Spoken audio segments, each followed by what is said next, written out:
I just want to say, I miss my son. My son didn't have to go through this. I didn't have to go through this either. It hurts. Really, really hurts. What are we gonna do, people? What's gonna happen to us now? I had enough of this. The system is rigged. Come on, people. Let's do something about this. Guys, I'm Steve. Welcome back to the channel. Welcome back to another video. If it's your first time stopping by the channel, hit that subscribe button. Trust me, you won't regret it. You're a returning subscriber as always, guys. Welcome back, and I do appreciate the support. Guys, I want to get into a story that I seen this morning, and I thought this was really interesting. And I want you guys to comment on this. What I'm talking about is, we all know that this Monday, there was a big celebration in New York, depending on what side you were on, because this man up here, Daniel Penny, the guy that supposedly was in the subway, well, not supposedly, the guy that was in the subway with street performer Jordan Neely, when he put him in a chokehold, and later on he subsequently died, was found not guilty on all his charges. Now, ever since then, you know, people are still talking about it. People are on different sides of the fence about it. And one of the people that was really vocal was Jordan Neely's father. His name is Zachary. And this guy's coming under a lot of scrutiny now because days before the verdict was read, he went and filed a civil lawsuit against Daniel Penny, I guess expecting the outcome to be such. But his lawsuits for undisclosed amount of money, and a lot of people are saying that this is a money grab with this guy, saying he wasn't really in his son's life like that when his son was young, and all of a sudden he's coming up and he's concerned.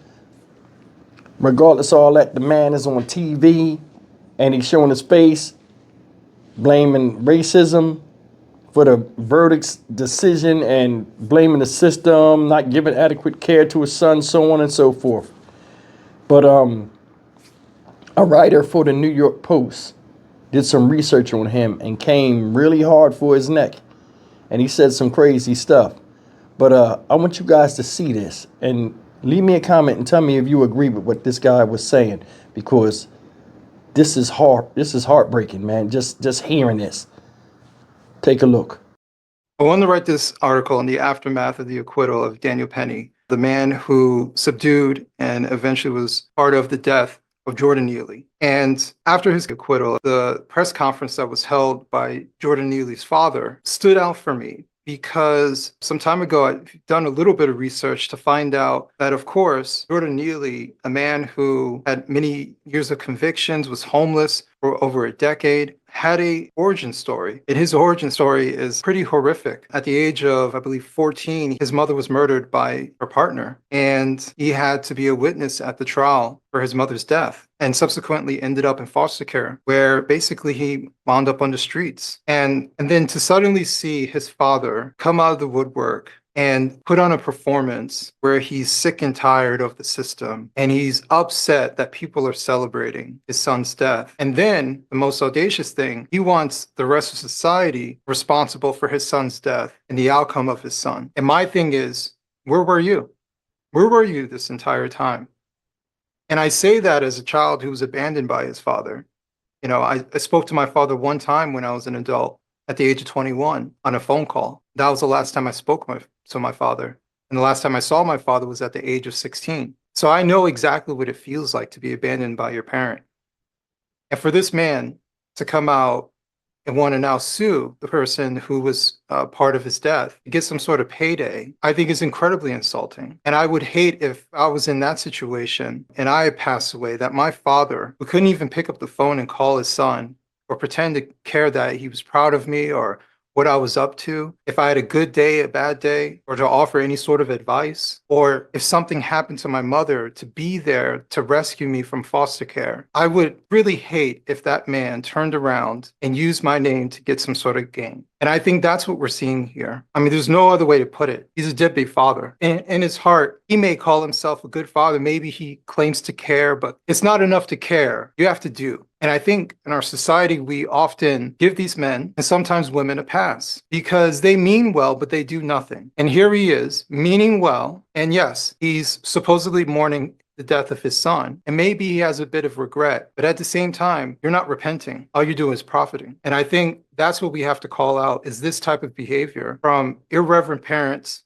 who want to live their life, who have their problems and their problems supersede the problems of their children, who sacrifice nothing but want to benefit when their children face the ultimate sacrifice, which is death. And that's exactly what's happened to Jordan Neely. So it's not to say that Jordan is partly responsible for his death, but for damn sure, he has an origin story. And the man who's standing up in that mic, he's part of that story. And he let him down.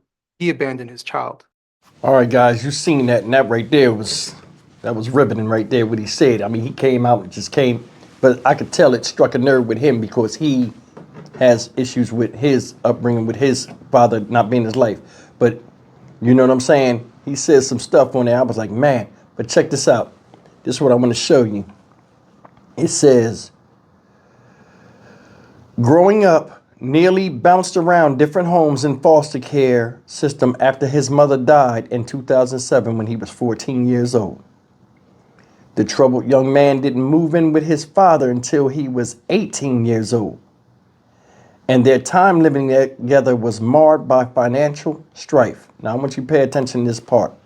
Said the father and son would argue after Zachary asked Neely to share proceeds he earned from his street performances as a Michael Jackson impersonator, and Neely refused. According to a profile on Neely by New York Magazine, during these fights, Zachary, the father, would take away Neely's house keys. Neely's friend Dwayne Blizzard reportedly said Zachary denied that accusation to the outlet. Neely and his father grew estranged during the later part of the 30-year-old's life as Neely struggled to scrape by. Well, the way I look at this is this. And I mean, man's son, I'm sure he's hurt by it. But a lot of times, if things are what they are and you don't have a relationship with your son and you know he out there doing bad in the street, you know, financially or just mentally, and like, you know, he's in the situation. A lot of times, man, people gonna pick you apart, even when you're heartbroken because of the loss of your son's life or this or that. Because I'm gonna tell you something. When I seen the situation where Daniel Penny was released on all charges, I had no issue with the whole thing, especially with the way the courts played the whole situation. I have no issue with it. I wasn't on the train, but according to witnesses, he was acting a fool and doing all this other stuff. You don't know when people are serious on threats, especially out there in New York where they'd be wilding in the subway. So, I mean, I can't say what should have been done. But I do know he was alive when the cops came in there. And the the defense played it to the letter. They showed a bunch of stuff in their defense of painting Jordan Neely to be a violent person or having violent outbreaks, you know, whether he was a bad guy or not. That's the thing about court. It's not who's right or wrong, who got the best lawyers and who's the most convincing with the theatrics and who has enough evidence to twist the minds of the jurors over there. I learned that in the Tyree Nichols civil rights case where we were shocked that some of the people didn't vote on obvious things that was on the video. You don't know, but either way, the reason why I brought this up, regardless of how you felt about that, I was going to make a video about this and I'm going to just say it in this video. It was just strange to me how he went to a bar in New York, you know, right after you had protesters and you had a volatile situation where people were saying they was done unjustly, you went to a bar, people are buying you a drink. Now, he didn't really say nothing. You know, Daniel Penny didn't really say nothing. But you just escaped prison time and you celebrating in the bar with your lawyers and everybody's laughing and joking and that's not a good look. That wasn't a good look to me. I remember somebody died in this situation. Me personally, I mean, people party the way they party, but for me, being older, that wasn't a good look. To celebrate, like, yeah, you know, while people are protesting and like just, I mean, you can celebrate because I mean that is an achievement. But I mean, I wouldn't have did it downtown, and I would have just went and had some solace and celebrated with friends and family at the house. Because you can remember the media there. And I think, honestly, that going to the bar thing, I think that was his lawyer's thing so they can, you know, promote that they won and, you know, get some publicity. I think that was more about them than him. But that's just my opinion.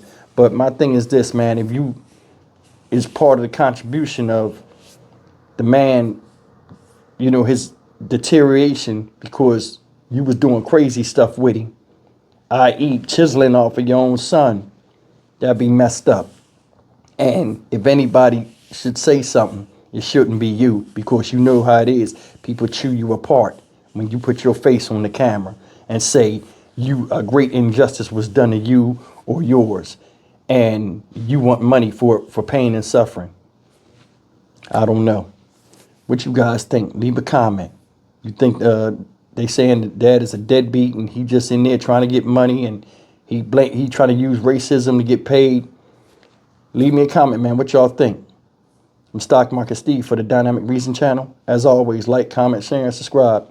As a father, man, you know, a lot of times you don't know what happens when children are grown and you have a relationship with them and things wind up being the way they are.